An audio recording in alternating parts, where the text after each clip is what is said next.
Welcome to DJM TV. DJM TV.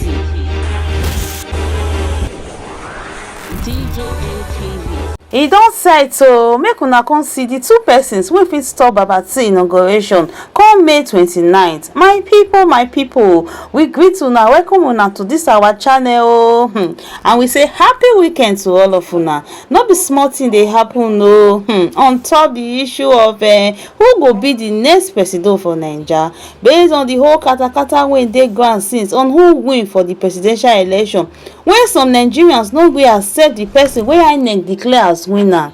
Now the inauguration and swearing in don near don reach ground finish, my people, and they say na two persons dey wey fit stop that level to hold so that the person wey dem declare as winner dem no go fit inaugurate am or swear am in as president for Naija.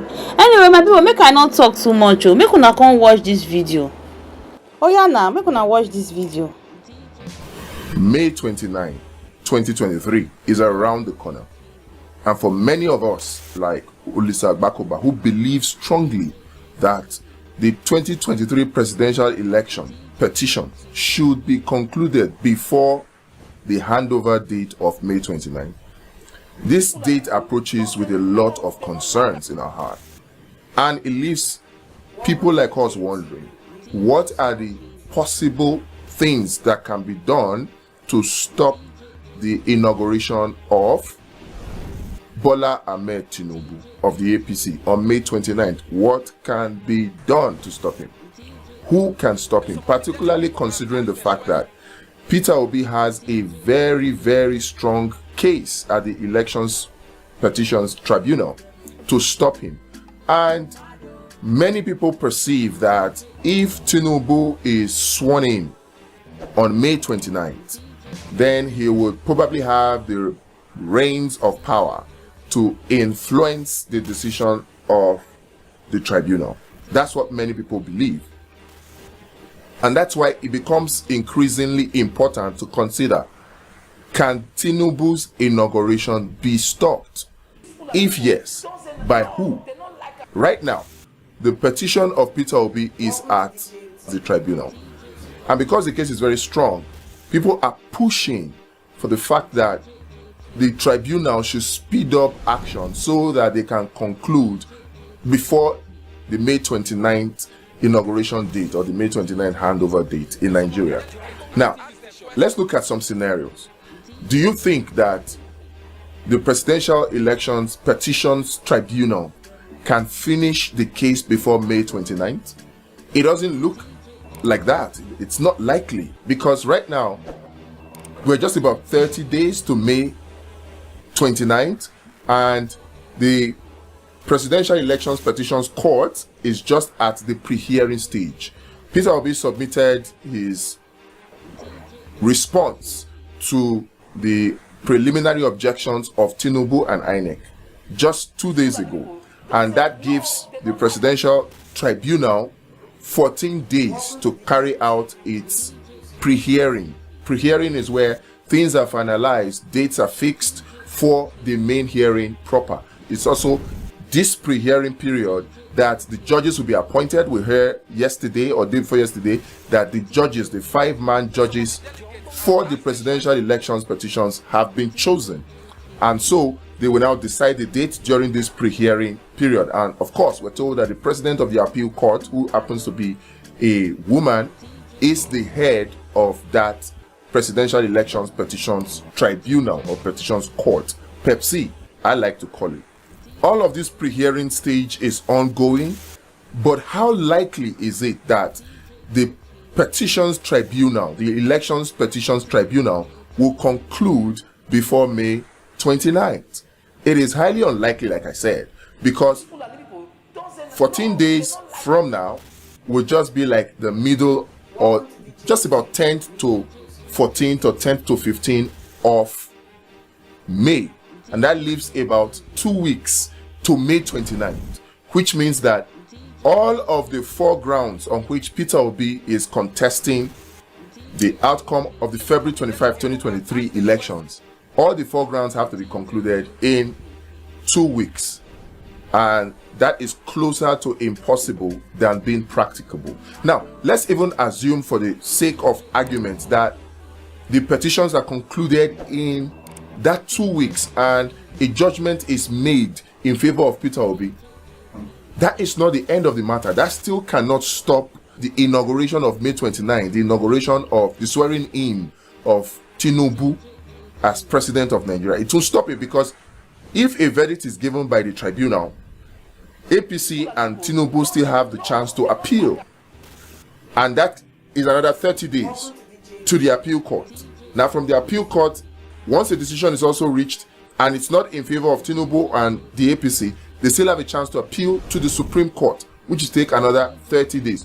So, assuming that the elections petitions tribunal is able to finish their case before May 29th, the appeal process will still extend it for at least another 2 months, which defeats the purpose of having the tribunal as a potential avenue to stop the inauguration of Tinubu as president of Nigeria. Now, if the tribunal cannot stop Tinubu being sworn in as president of Nigeria, what or who can stop the inauguration of Tinubu? Because right now, many of the supporters, many well-meaning Nigerians are not too happy.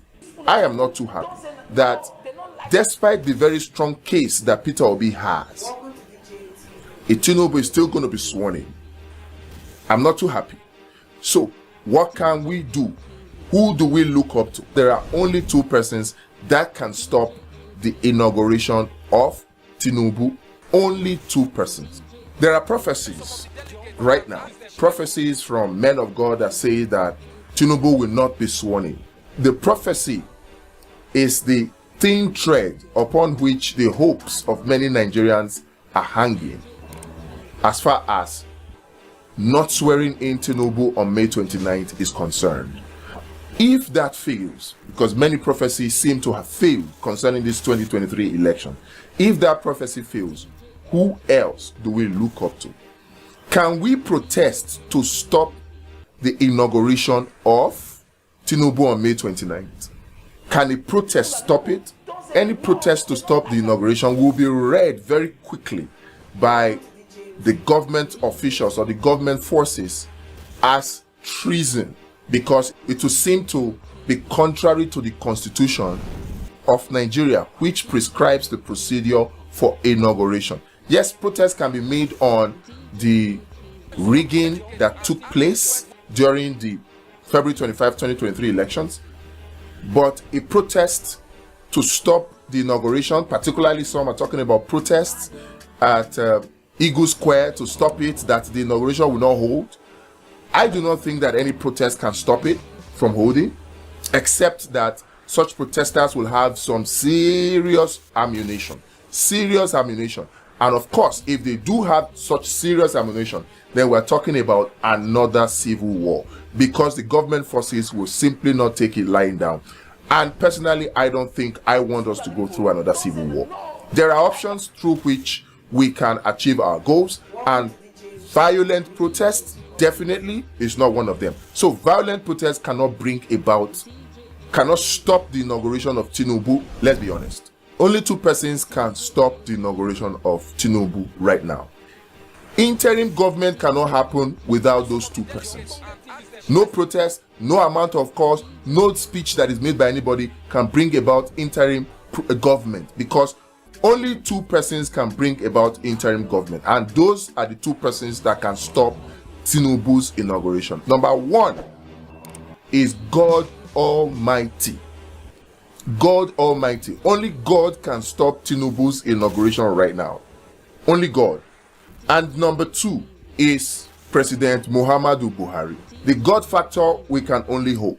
But as far as President Muhammadu Buhari is concerned, I don't think his body language suggests that he's going to arrest Tinubu on the morning of my people, this whole matter don dey long dey go, no be small thing o.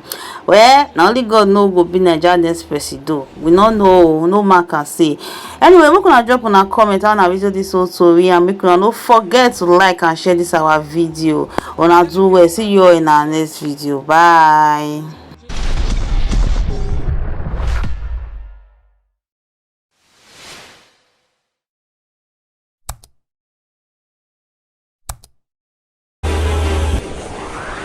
DJ ATV.